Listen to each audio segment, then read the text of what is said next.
In the spring of 1914, Emperor Franz Joseph of Austria-Hungary was the longest reigning monarch in Europe. He had ruled for 50 years over a patchwork empire of Poles, Czechs, Germans, and Serbo-Croats.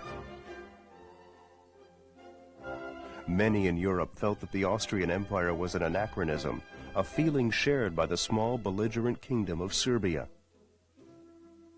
In 1904, Austria had annexed Bosnia. Serbia wanted the region for itself. There were other problems dodging the old monarch, including the question of his successor. His own beloved son, Crown Prince Rudolf, had shot himself and his mistress in a hunting lodge in Meierling exactly 25 years ago. The new Crown Prince was Archduke Ferdinand, the Emperor's nephew. Unfortunately, the two men didn't like each other at all.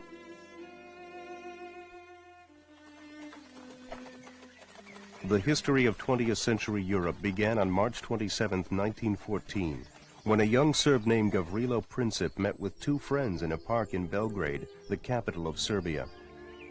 That day, they decided to teach Austria a lesson by killing the heir apparent, Archduke Ferdinand. The irony was that Ferdinand was, in fact, an ally.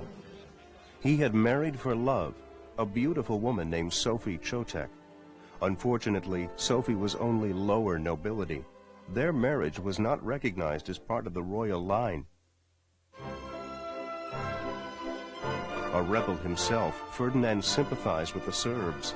Once in power, he resolved to grant Bosnia full autonomy. The same day that Princip plotted his death, Franz Ferdinand received a man he disliked even more, Kaiser Wilhelm II of Germany.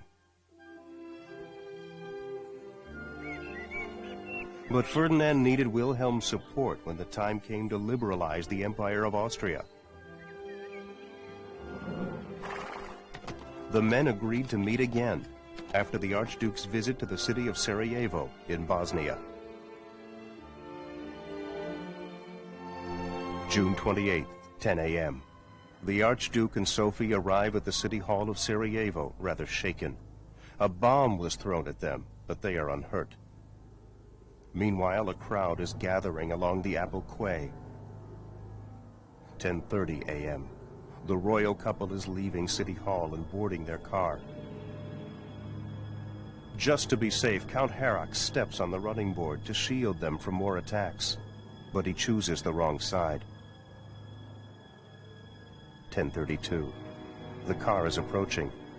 Princip is ready.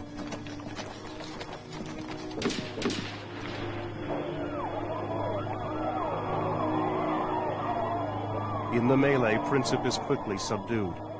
He is dragged to the police station to be interrogated, but for the heir of the Habsburg Empire, it is too late. Ferdinand's last words to his wife are, "Sophie, please don't die. For our children." Within minutes, both are dead.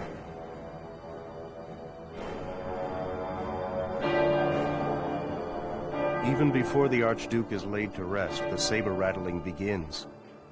Incensed, Austria issues an ultimatum to Serbia.